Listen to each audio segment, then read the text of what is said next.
Saudi अरब के प्रधानमंत्री और क्राउन प्रिंस मोहम्मद बिन सलमान अपने देश को कट्टर इस्लामिक पहचान से बाहर निकालकर एक आधुनिक और उदारवादी राष्ट्र बनाने की दिशा में काम कर रहे हैं।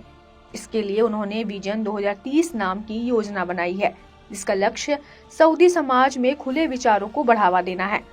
इस बदलाव के तहत अब सऊदी अरब के स्कूलों में बच्चों को इस्लाम के अलावा अन्य धर्मों की भी जानकारी दी जा रही है।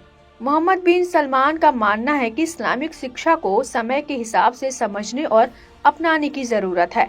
हाल ही में उनका एक इंटरव्यू वायरल हुआ, जिसमें उन्होंने कहा कि कुरान हमेशा व्याख्या के लिए खुला है। उनके इस बयान ने इस्लामिक जगत में एक नई बहस को जन्म दे दिया है। कई पारंपरिक इस्लामिक विद्वान कुरान की किसी भी नई व्याख्या के खिलाफ रहे हैं। उनका कहना है कि कुरान का संदेश अंतिम सत्य है और इसमें कोई बदलाव या नई व्याख्या नहीं हो सकती।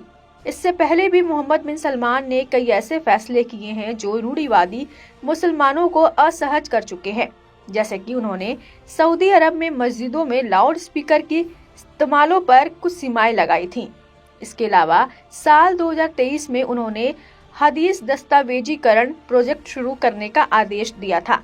उनका मानना है कि हदीस इस्लामिक शिक्षाओं और परंपराओं का संग्रह को अलग अलग लोगों ने अपने हिसाब से समझाया है, जिसका फायदा चरमपंथी और कट्टरपंथी तत्व उठाते हैं। इसलिए उन्होंने इस पर एक आधिकारिक दस्तावेज तैयार करने का निर्णय लिया है, जिससे गलत व्याख्या को रोका जा सके। मोहम्मद बिन सलमान के ये कदम इस्लामी दुनिया में दूरगामी प्रभाव डाल सकते हैं। सऊदी अरब जिस तरह धार्मिक मामलों में बदलाव कर रहा है, उसका असर दुनिया के अन्य मुस्लिम देशों पर भी पड़ सकता है।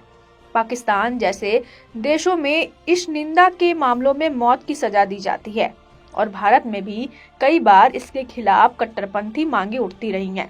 ऐसे में अगर सऊदी अरब में इस्लाम की आधुनिक व्याख्या को स्वीकार किया जाता है, तो यह पूरी इस्लामी दुनिया में बड़ा बदलाव ला सकता है।